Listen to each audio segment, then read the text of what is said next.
Good morning, नमस्कार। आप सभी का बहुत-बहुत स्वागत है हमारे प्रोग्राम वैदिक बाइट्स में। दोस्तों, हमारे पॉडकास्ट में जहां हम जीवन के गहरे रहस्यों और वैज्ञानिक दृष्टिकोणों की चर्चा करते हैं, वहीं आज हमारा विषय है अंतर्यामी आत्मा, विज्ञान और वेदों के सिद्धांत।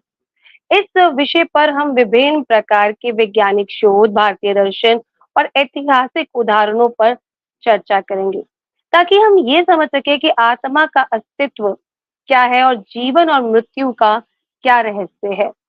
और जैसे कि आपको मालूम है कि इन सब रहस्यों को जानने के लिए हम किसकी सहायता लेते हैं हमारे एक्सपर्ट बीना गुप्ता जी की। चलिए स्वागत करते हैं बीना जी का। बीना जी, आपका बहुत-बहुत स्वागत है। धन्यवाद बिंदु। नमस्कार।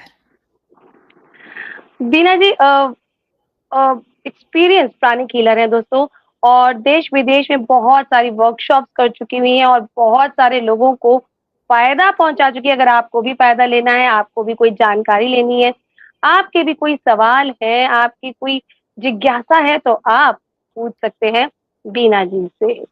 बीना जी, जैसे कि मैंने कहा कि आज हम बात करने वाले हैं अंतर्यामी आत्मा, जो हमारी आत्मा है उसके बारे में।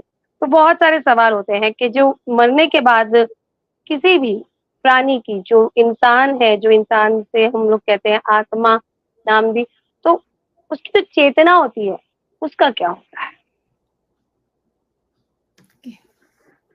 गायत्री मंत्र। ओम भूर्भुवः स्वः तत्सवितुर्वरेण्यं भर्गो देवस्य धीमहि धियो यो नः प्रचोदयात्। आपने पूछा कि जो चेतना चेतना हम किसे कहते हैं? जो कि हमारी शरीर को या आत्मा को जो चला रही है वो चेतना, मतलब चेतना एक शक्ति, जिसे हम कहते हैं इलेक्ट्रिसिटी। इलेक्ट्रिसिटी क्या है कि जो कि हमारे सब जो उसके उपकरण हैं उनको वो चलाए, चाहे वो कोई भी उपकरण हो। तो इस तरह से नाम होता है। इस तरह से हमारा जो शरीर है, हमारे कहते हैं आत्मा, इन सबको जो चलाने वाली है वो क्या है?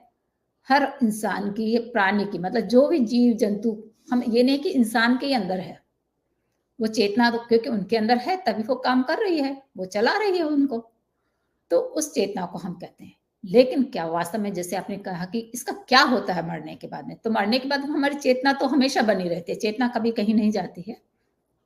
लेकिन आत्मा, आत्मा का क्या होता है? सबसे बड़ा सा तो सबसे पहली बात है कि क्या आत्मा का अस्तित्व है? कुछ लोग तो ये मानते हैं कि बस इस जीवन के बाद में कुछ नहीं होता है, इसलिए जो कुछ करना है वो इसी जीवन में कर लो, इस जीवन में सारे सुखों का, सारे सब जो भी सुख है उनका उपभोग कर लो। लेकिन क्या वास्तव में ऐसा है? यह हमें सोचना चाहिए। इस पर अगर हम गहराई से विचार करें तो सबसे पहले अगर मैं वैज्ञानिकों की बात करूं तो उन्होंने एक अद्भुत प्रयोग करा। जैसे कि उन्होंने एक विशेष प्रकार का चैम्बर बनाया और उसमें अलग अलग प्रकार के जीवों को बिजली के करंट से देके मारा गया। मरने के बाद में उन्होंने क्या देखा कि जैसे मान लो चूहा था, तो चूहे के आकृति में उसके जो अणु थे वो बादलों में उड़ रहे थे। मान लो बिल्ली थी तो बिल्ली की आकृति के ही उसमें उड़ रहे थे। ऐसे छोटे छोटे जीवों को, मेंढक था तो मेंढक के ही आकृति में जो उसके अणु थे वो बादलों में उड़ते हुए उन्होंने देखा। तो अगर हम वैज्ञानिक दृष्टिकोण से समझें तो वैज्ञानिक आत्मा का अस्तित्व क्या है, दो तरह से मानते हैं, इलेक्ट्रॉनिक और मैग्नेटिक के रूप में मानते हैं। लेकिन वो ये भी कहते हैं कि एक प्रकाश की ज्योति है जिसे कि अपनी इन जो आंखें हैं, स्थूल आंखें हैं, उनसे नहीं देखा जा सकता है। विज्ञान कहता है जो हमारी कोशिकाएं हैं वो प्रोटोप्लाज्म अणुओं से बनी है। जीव जो प्रोटोप्लाज्म है वो दो भागों में बढ़ जाता है, साइटोप्लाज्म और न्यूक्लियस।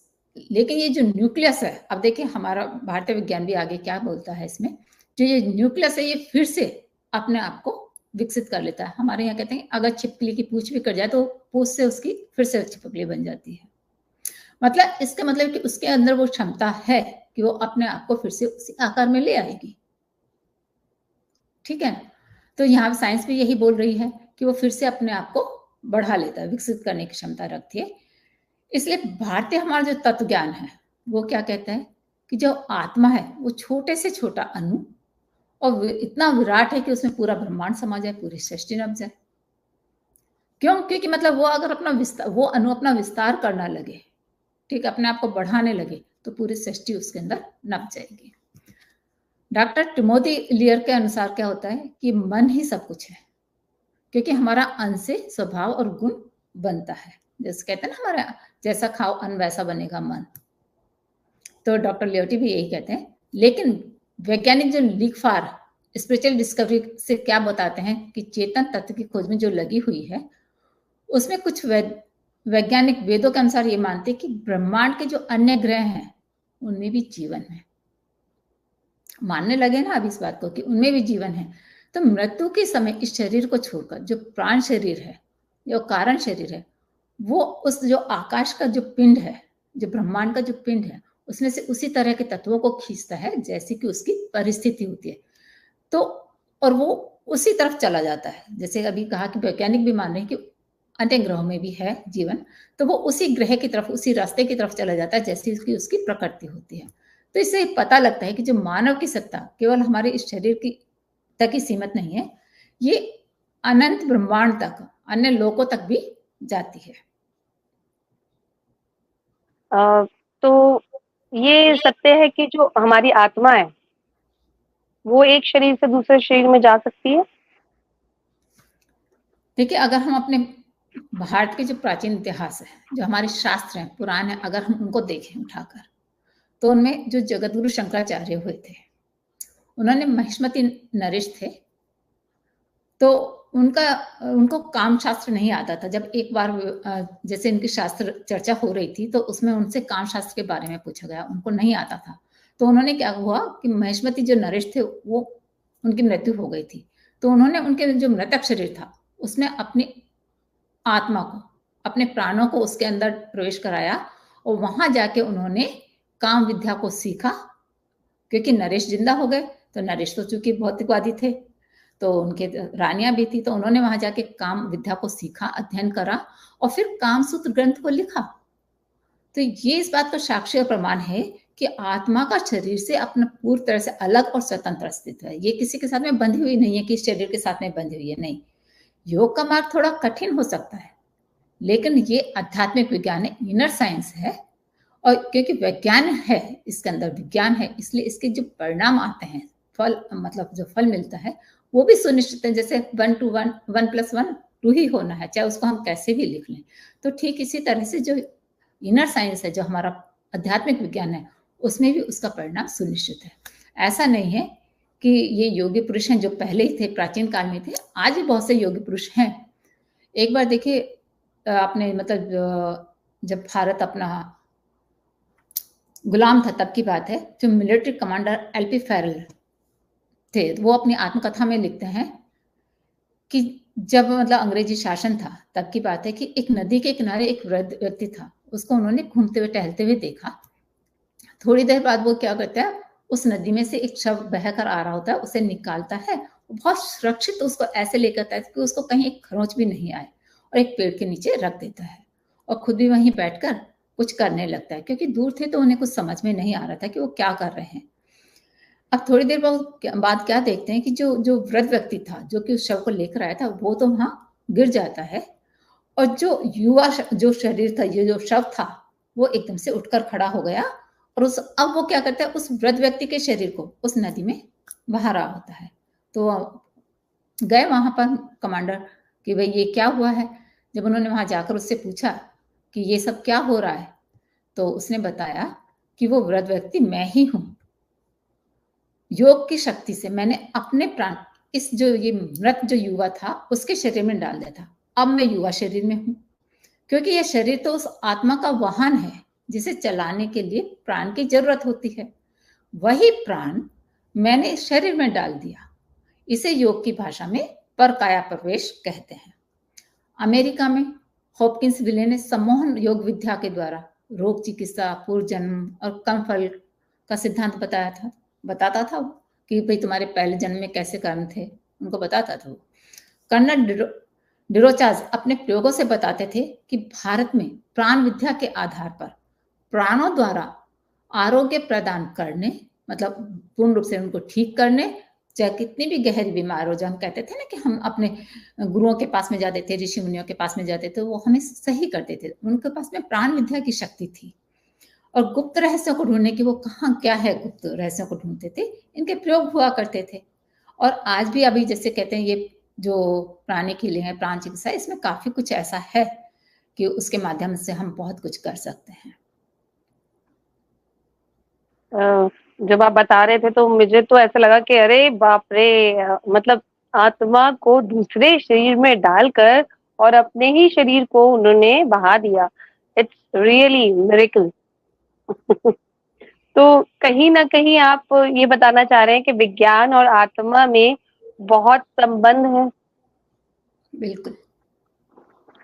तो ये बताइए कि जो आध्यात्मिक विज्ञान है वो क्या कहता है इस बारे में?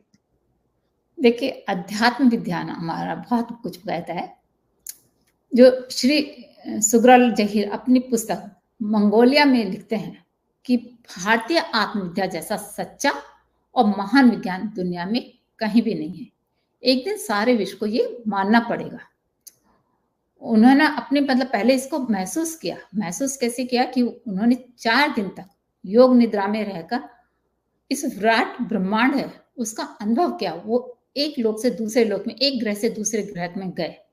कहते हैं कि मनुष्य कोई भी, वो अपनी मतलब उसमें अपनी आत्मकथा में लिखते हैं कि कहते हैं कि मनुष्य कोई भी काम यह सोचकर किया करता है कि मुझे कोई नहीं देख रहा है, लेकिन मनुष्य 1000 कोठरियों के अंदर छिपा हो तो भी 1000 आत्माओं और परमात्माओं के द्वारा देखा जाता रहता है। क्यों? क्योंकि वो अनंत है। उसकी जो आत्मा का जो कहते हैं फ्लेवर है वो पूरे ब्रह्मांड में फैला हुआ है। उसकी जो चेतना है वो पूरे ब्रह्मांड में फैली हुई है। तो इसलिए वो कहीं भी कोई भी काम कर रहा हो वो पूरे ब्रह्मांड के द्वारा वो देखा जाता है। सर ओलिवियर लाज लिखते हैं कि जीवन और मृत्यु का भेद स्थूल जगत, स्थूल शरीर तक ही है। सूक्ष्म जगत में सभी जीवित हैं, जिसे कि हम इनर वर्ल्ड कहते हैं। हमारा कहते हैं ना कि सूक्ष्म शरीर, वहां पर सभी जीवित हैं।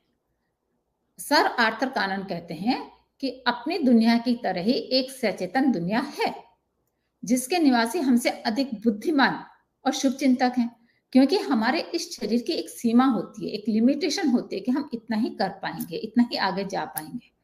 लेकिन जो हमारा सूक्ष्म शरीर है, जो सूक्ष्म कहते हैं ब्रह्मांड है, उसकी कोई सीमा नहीं है, वो अनंत है। इसलिए हम ब्रह्मांड को अनंत कहते हैं। देखने में ब्रह्मांड हमें बहुत छोटा लगता है क्योंकि उसकी एक सीमा है, लेकिन अनंत ब्रह्मांड है क्योंकि उसका जो चेतना है वो अनंत है, उसको हम नाप नहीं सकते हैं। यदि उनके अनुसार क्या है कि यदि इन दोनों के बीच में आदान प्रदान शुरू हो सके तो भारतीय सिद्धांत सही हो जाएगा कि जन्म और मृत्यु केवल स्थूल जगत की घटनाएं हैं। जैसे हमारे भगवत गीता में कहते हैं, आत्मा न जायते मृते व कदाचिन, आत्मा न कभी जन्म लेती है न कभी मरती है, ये एक लोक से दूसरे लोक में अपनी यात्रा करती रहती है। क्योंकि जैसे हमको अगर दिल्ली से बॉम्बे जाना है तो हम अपने साधन बदल लेंगे अपनी सुविधा के अनुसार कि हमें किस साधन से जाना है, क्योंकि हम अपने घर से स्टेशन तक जाएंगे, प्लेन तक जाएंगे, फ्लाइट तक जाएंगे, बस स्टॉप तक जाएंगे, कहाँ तक जाएंगे अनुसार हम साधन लेंगे, फिर वहां से बैठेंगे, फिर वहां से हम अपने डेस्टिनी पर पहुंचेंगे। तो हम ये साधन बदलते रहते हैं लेकिन हम वही रहते हैं। ठीक इसी तरह से हमारी आत्मा वही रहती है, बस वो क्या करती है अपने साधन शरीर को बदलती रहती है कि उसे किस लोक की यात्रा करनी है, उसी लोक की यात्रा के अनुसार वो अपने शरीर को बदलती है।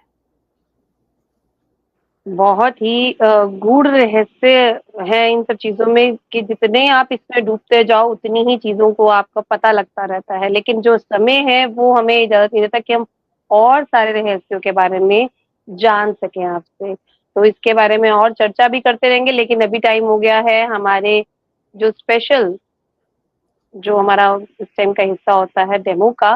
तो आज हम हेल्थ से रिलेटेड कौन सी चीज सीखने वाले हैं? देखिए, अभी हम दोनों हाथों से मुद्राएं हम कैसे बनाएं, पहले हमने जब सीखा था, जब हमारी मुद्राओं की सीरीज चली थी, हमने एक हाथ से मुद्रा बनाना सीखा था कि एक हाथ से मुद्रा हम कैसे बनाते हैं। अभी हम दोनों हाथों को मिलाकर हम मुद्राएं कैसे बना सकते हैं और उनका क्या फायदा होता है, उसे हम सीख रहे हैं। क्योंकि मुद्राओं को बनाना सबसे आसान होता है। खान पान पर भी हो सकता है एक बार नियंत्रण ना रहे, लेकिन मुद्राओं पर हम नियंत्रण कर सकते हैं, आराम से बना सकते हैं। और देखा जाए तो हम अपने रूटीन लाइफ में हम कितने ही सारे काम ऐसे करते हैं कि हमें कुछ ना कुछ पोज तो हमारे हाथों से बनाना पड़ता है। जो पोज बनता है उसी को हम मुद्रा कहते हैं। और ये हमारे शारीरिक, मानसिक या भावनात्मक सभी स्वास्थ्य के ऊपर असर डालती हैं। क्योंकि देखिए, अगर हमको बहुत तेजी से गुस्सा आता है, हम ऐसे करते हैं, अपने आप को भींच लेते हैं, तो इतने से हम अपने गुस्से को कंट्रोल कर रहे होते हैं। आप देखिए, कभी भी आजमा कर, तो हम कहीं ना कहीं कुछ ना कुछ कर रहे होते हैं। तो ठीक इसी तरह से आज हम संपुट मुद्रा के बारे में जानेंगे। तो जो संपुट मुद्रा का उपयोग है, वो देखिए, हम जब कोई भी ध्यान मंत्र साधना करते हैं, प्राणायाम करते हैं, हम ऐसे हाथों को कर लेते हैं, हमारे अचानक अपने आप चले जाते हैं। क्यों? क्योंकि हमारा जो अवचेतन मन है वो जानता है कि इस समय हमें क्या करना है, लेकिन हम चेतन मन को सिखा रहे हैं कि हमें क्या करना है।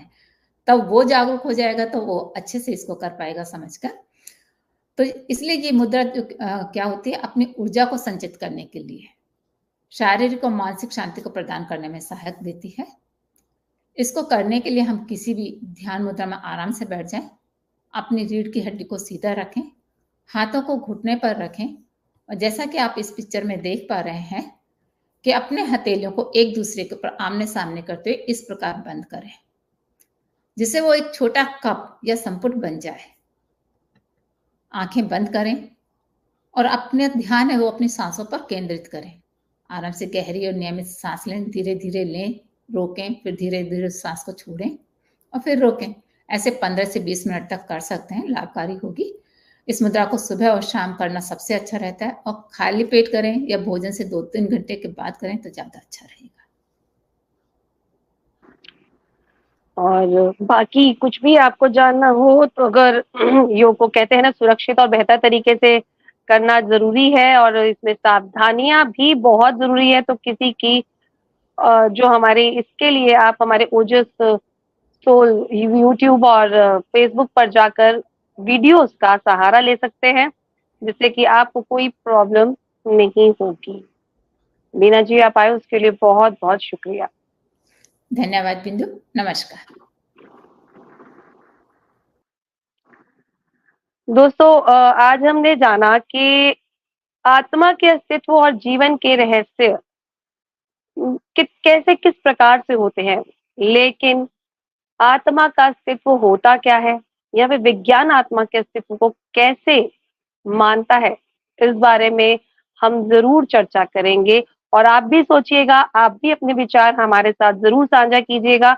और अगर आप बीना जी से सीधा मुलाकात करना चाहते हैं, उनसे बात करना चाहते हैं, तो आप नीचे दिए जा रहा फ़ोन नंबर और ईमेल आईडी पर उनसे पूछ सकते हैं, बात कर सकते हैं, सीधा जुड़ सकते हैं और अपने विचारों को साझा कर सकते हैं। आज के लिए बस इतना ही, अगले हफ्ते फिर मुलाकात होगी। नमस्कार।